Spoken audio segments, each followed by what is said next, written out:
Welcome back to Cricket for Americans. Nick here, and I have an interesting video for you. In this video, I'm going to share with you why I think that the 2008 Rajasthan Royals and the 2022 Gujarat Titans might have a little more in common than you think.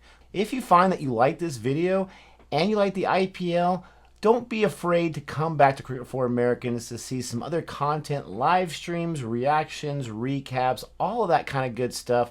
Don't forget to like and subscribe and hit that notification bell.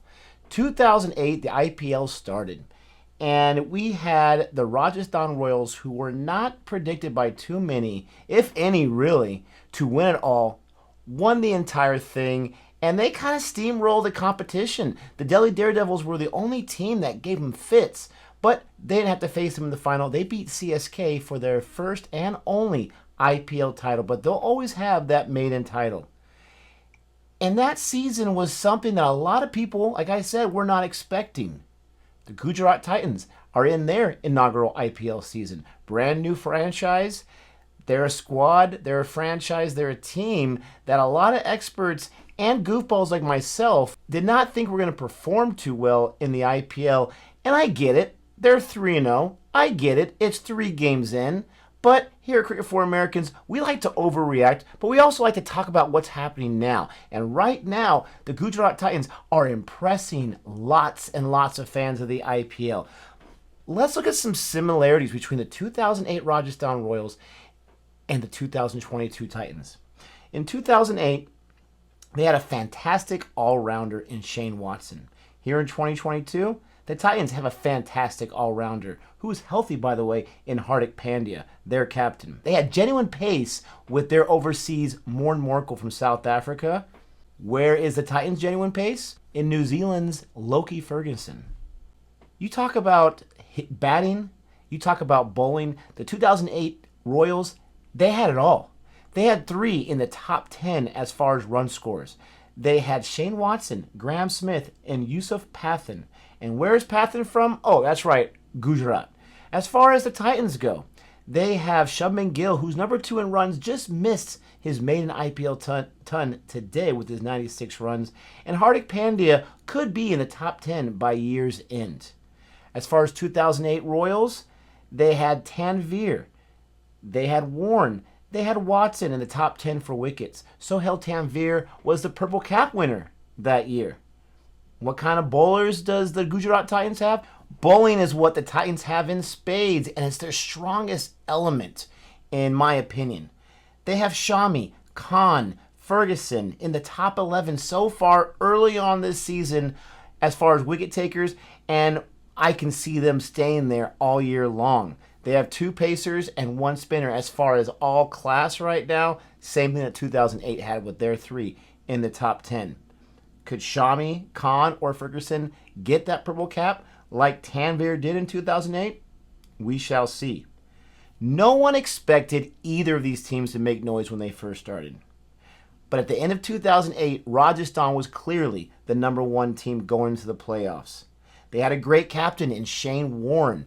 Gujarat Titans have a great captain, Hardik Pandya. Talk about that in just a second. Shane Warne, not only did he end up in the top 10 as far as the purple cap that year, not only was he the type of captain that's been told to calm things down, but he led his squad to the promised land in an amazing fashion, taking that winning mentality that he got from Australia and bringing it to the IPL to Rajasthan.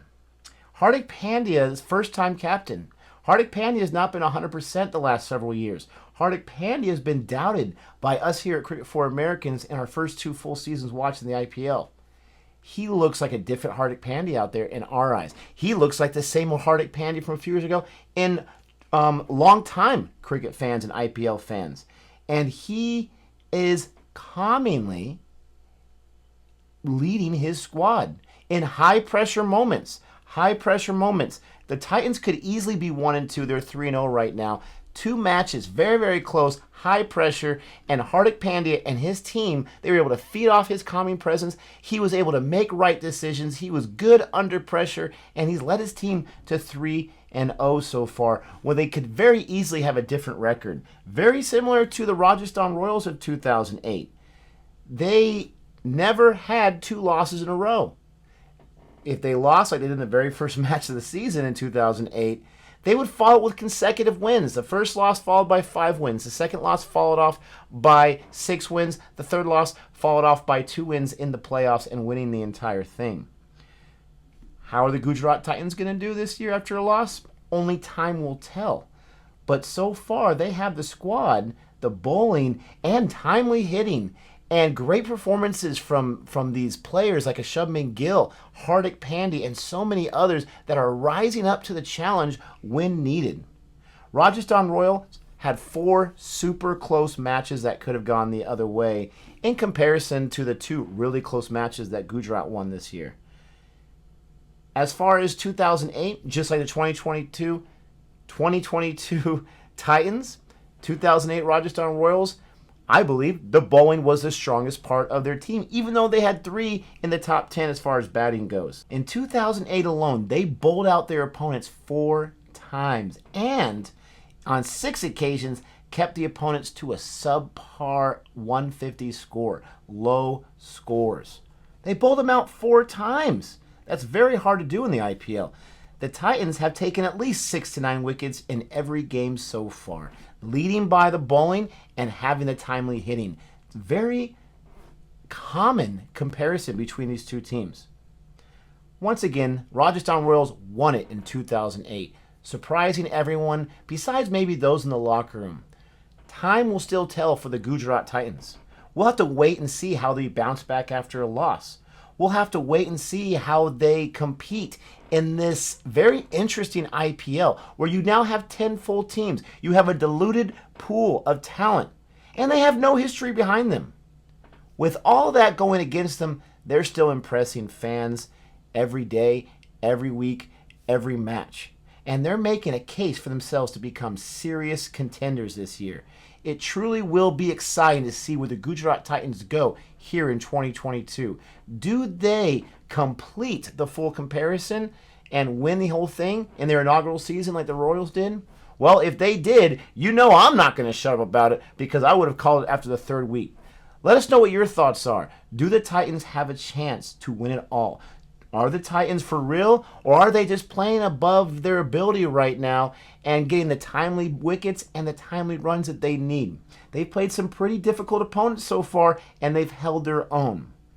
This is Nick from Cricket for Americans. Please don't forget to like and subscribe, and until next time, adios.